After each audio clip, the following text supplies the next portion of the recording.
Britain's deadliest prisoners. That's what I'm going to be talking about in this episode, people. And it's going to be David BIEBER. Now, a lot of you who have been watching my channel for a number of years will be familiar with the name because I have done videos on David BIEBER previously, because I have been asked on a number of occasions, more so when the HMP Franklin documentary came out, which I was in.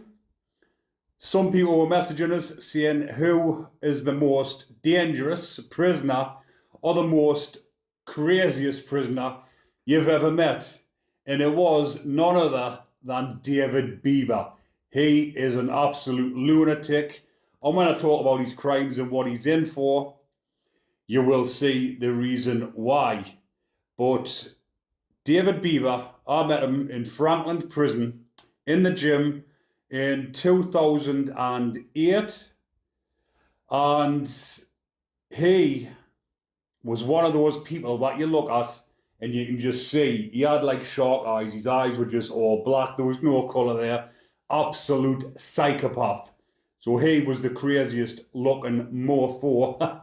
I'll try and keep the language down on this one, people. The craziest mother that I've ever met and ever seen. But David BIEBER was serving a minimum term, life with a minimum term of 37 years when he fatally shot a copper down in Leeds in 2003. Now, I've took a few different articles and wrote them down and put them on into my own little shall we say, a biography that I've put together to get all the details and all the facts correct, because there's nothing worse than rehearsing a story for a video and then forgetting it. So I always have it in front of us on the computer. So David BIEBER, also known under the alias Nathan Wayne Coleman, is an American murderer. Originally from Fort Myers, Florida, he fatally shot PC Ian Broadhurst and wounded PC Neil Roper while attempting to shoot PC James Banks on Boxing Day 2003 in Leeds, England, sparking a nationwide search before he was captured. He was actually given a whole life sentence after being found guilty of the murder in December 2004, and the trial judge recommended that he never be released. However, in 2008, this sentence was reduced to a minimum term of 37 years by the Court of Appeal, after which he could apply for parole. Now, a lot of people, including prisoners, were actually shocked when he took this to the appeal courts and actually won his appeal.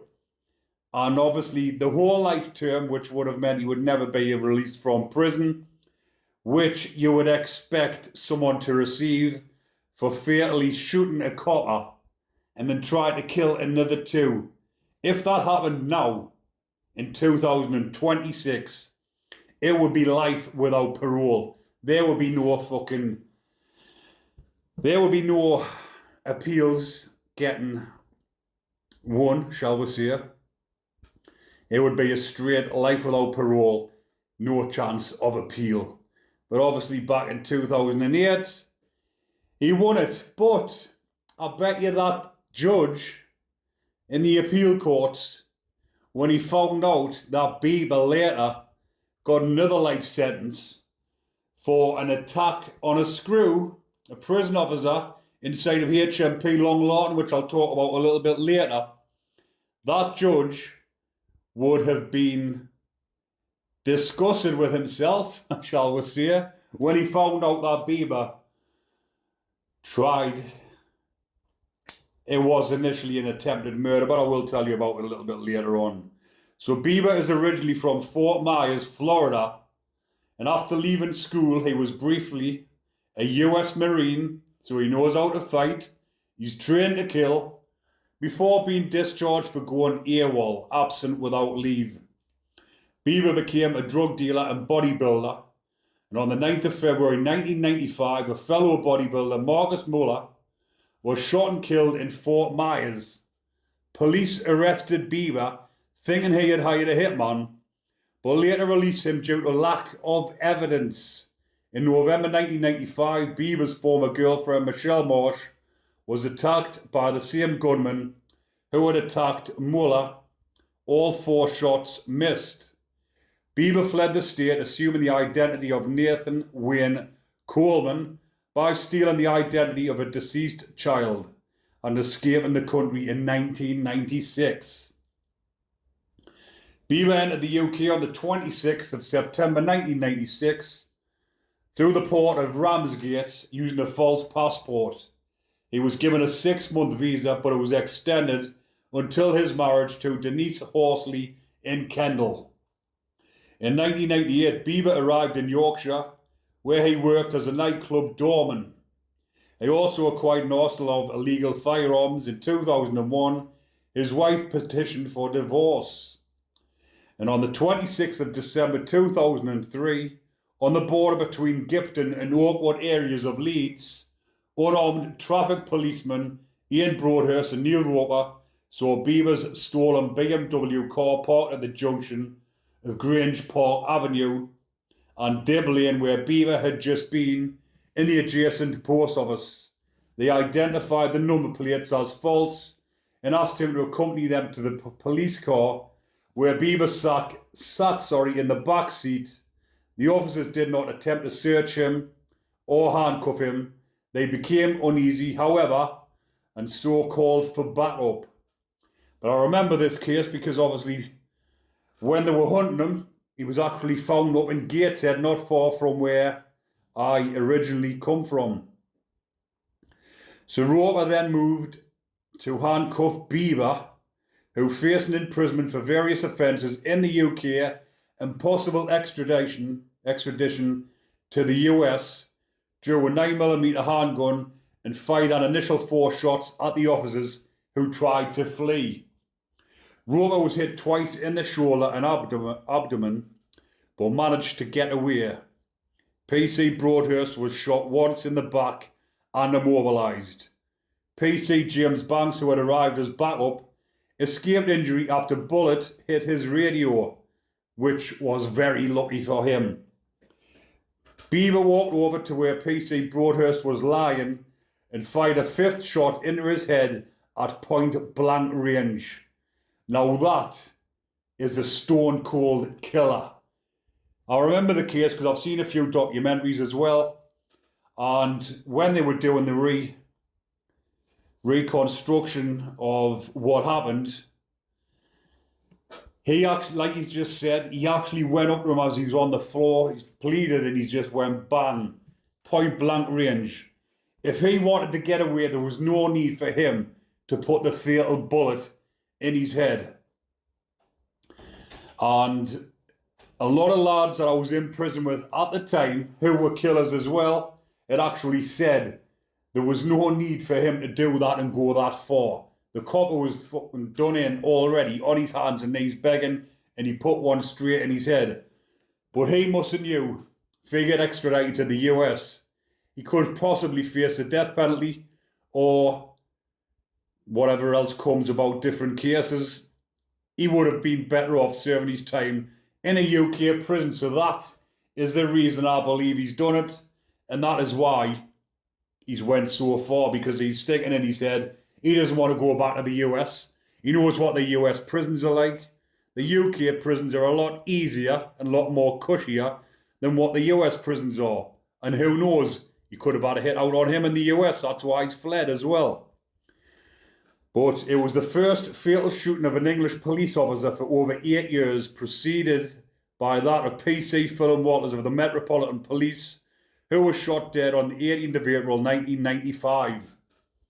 After the shootings, Bieber escaped down Dib Lane and stole a car at gunpoint outside a bookmaker's further down the road.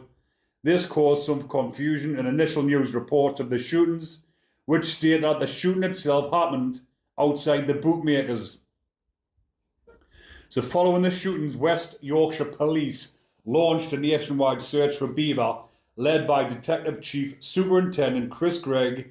On the 27th of December 2003, Bieber took a taxi journey in Bradford And on the 28th of December, armed police raided Bieber's apartment in Leeds, and he obviously wasn't there. Bieber was arrested by armed police at the Royal Hotel in Dunstan, Gateshead at 2:25 in the morning on the 31st of December, New Year's Eve. He had dyed his hair ginger. Under his bed he had a loaded pistol, which was later determined to be the weapon used in the shooting. So he had no chance. He took this to trial, believe it or not, but he had no chance of saying it wasn't him. He had the gun with him, along with around 300 rounds of ammunition. The next day he was charged with murder and 2 counts of attempted murder. The trial was held at Newcastle Crown Court and ended on the 2nd of December 2004. Bieber denied murder, 2 counts of attempted murder, and possession of a firearm with intent to endanger life, and possession of 200 9mm rounds found in a storage shed. It makes you think, like, why would you take something like this to trial when there's so much evidence against you? But he's probably thinking he's got nothing to lose, and he's probably trying to get away with the 2 attempted murders because he knew exactly what he would be facing, life without parole. So he's thinking, why not give it a shot? Plus, his legal team would have been saying, do not plead guilty, take it to court. The prosecution presented evidence from witnesses, identification of Bieber's voice and DNA evidence. Bieber's defence was that the culprit was his friend who looked like him, also from Florida, that committed the offences and had asked him to look after the murder weapon. Bieber said he could not name his friend for fear of reprisals. Well, not much of a defence, is it? No wonder he got a fucking guilty. Bieber was convicted on 1 count of murder and 2 counts of attempted murder. The judge, Mr. Justice Moses, told Bieber he had shown no remorse or understanding of the brutality of his crime, and the aggravating feature in the case was that Bieber did not need to shoot PC Broadhurst through the head, noting, this is what the judge has said, you had already disabled him and he was defenceless, like what a lot of hardened criminals have actually said, and a lot of hardened prisoners and killers. What was the point? You could have escaped then, but you chose to wait and fire a second shot at point-blank range. To shoot and kill an officer in such circumstances, doing no more than trying to save us all, is an attack on us all. It must be acknowledged that he might have died as a result of your first shot, but you made certain of his death. Bieber was given 3 life sentences. The judge recommended he should never be released, making him only the 25th person in British legal history to be recommended for lifelong imprisonment. Well, there's been 70-odd people sentenced to life without parole now, so I don't think that is right in one of the articles, but I will research that, people. But there is over 70 people that has been given life without parole up until now, 2026. Should he be released, the state of Florida, where he faces charges relating to the murder of Marcus Muller and the attempted murder of his former girlfriend Marsh in 1995, has said it would seek his extradition. On 24th of October 2006, the Court of Appeal rejected a bid from Bieber for his convictions to be overturned, but ruled he could appeal against the trial judge's recommendation that he should never be released. The Court of Appeal ruled that the whole life tariff was not in itself a violation of the provision of the European Convention on Human Rights against inhumane or degrading treatment or punishment. In February 2007, it was announced that Bieber's sentence appeal will be delayed due to the European Court of Human Rights review of that question. The ECHR ruled in January 2012 by a 4-3 majority held there was no such violation. Later in 2007, it was reported that Bieber was involved in an escape plot with 2 other prisoners. And that was obviously, it was in 2007, when I said at the beginning of the video 2008, I was in Franklin from 2006 till 2009. Just over 3 years. So it was in 2007 when I met him. I did make a mistake, but it was in 2007 when BIEBER was in, shall we say, he had himself a mobile device inside of prison. What he paid a fortune for, because them phones inside of Franklin prison at the time were going for fucking thousands and thousands, because there wasn't many in. You can imagine in 2007, there wasn't many phones in the prison.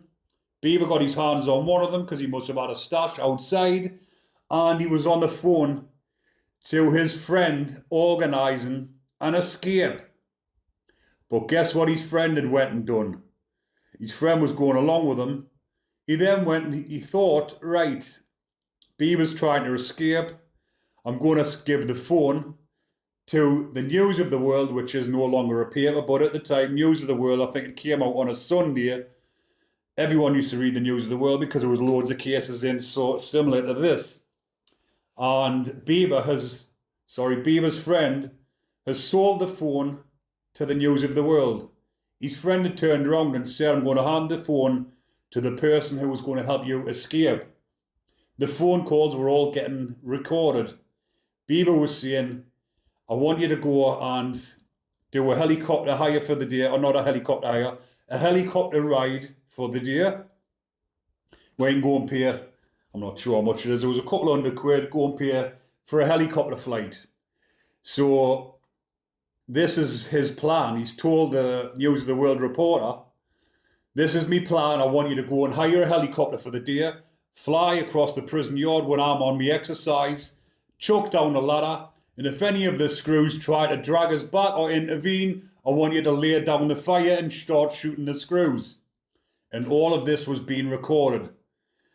Obviously, the News of the World went and handed it to the police. The police has went, told the prison.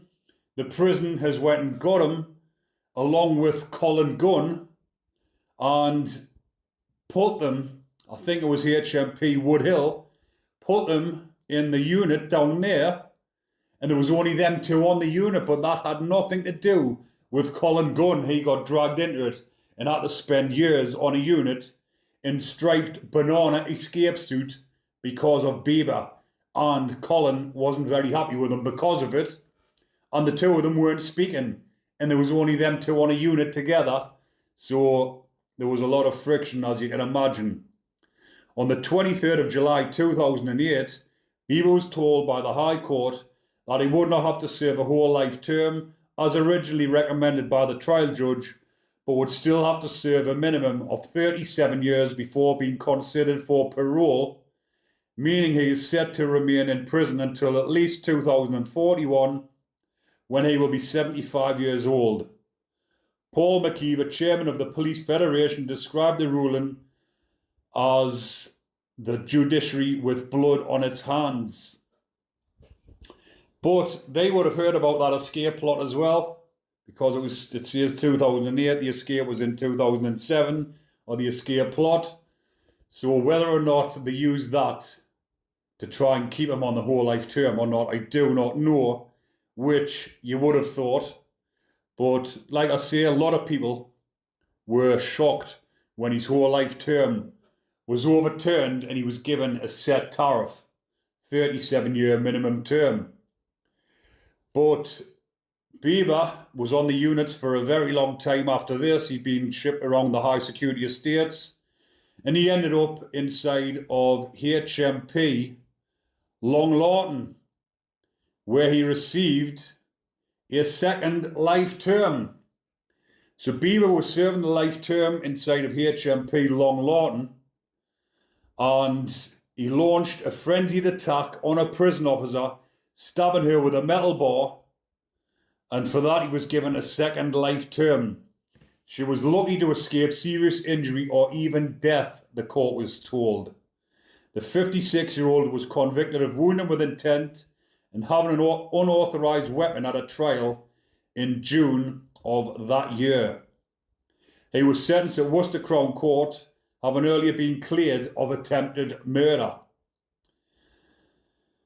The former US Marine and bodybuilder used a potentially deadly homemade pronged iron bar to injure Miss Smith in the 10-second attack. He grabbed her around the neck with an arm and launched a frenzied attack, punching out at her face with the handhold of the weapon and trying repeatedly to stab her in the face. Judge Nicholas Cartwright said the attack left Miss Smith with a permanent psychological medical condition affecting her ability to carry out day-to-day activities and work. BIEBER claimed the attack was aimed at winning a transfer back to HMP Belmarsh in London, and that HMP Long Larton near Evesham in Worcestershire had cut his pain-killing medication. A reasonable enough excuse, isn't it, for trying to kill a prison officer? Because he didn't have his medication and he wanted to be removed prisons. Well, you're not going to get your wish if you're carrying out attacks on prison officers when the governors are the ones in charge of moving you and security. So they're not going to give you the move you wanted for attacking one of their own. So the victim, on Tuesday, I'm just reading an article that was put out on that time. I've got a few different things like I see in front of us. Judge Nicholas Cartwright told him the penalty for the unprovoked prison attack meant he would be eligible for release until he was in his 80s. So he was given a second life term with a minimum of 6 years added on to his already 37-year life sentence. So after serving the minimum term of 43 years, he would be eligible for parole, but he will be in his 80s, so I do not believe he will ever be released from prison. He will never get out of the high security estate because he is one of the most deadliest prisoners in the system back then and at present time. Because even though that was 18 years ago, when he got the whole life term overturned, he is still a dangerous prisoner that could attack anybody or attack a prison officer at any given moment. Now, that was 9 years ago, so he's now in his 60s. But age is just a number, it doesn't count inside a prison. If you get older, it doesn't mean that your threat to officers or anybody else reduces. It only reduces when you leave in a body bag, because there's been a lot of prisoners in the 60s and there's been some in the 70s that have inflicted serious wounds on prison officers when they haven't gotten their own way. So David BIEBER will remain one of the UK's most deadliest prisoners until he leaves, like I've said, in a body bag. And remember, people, to comment, like, and subscribe, like I've just said. Take care, people. Enjoy the rest of your day, but most importantly, stay safe.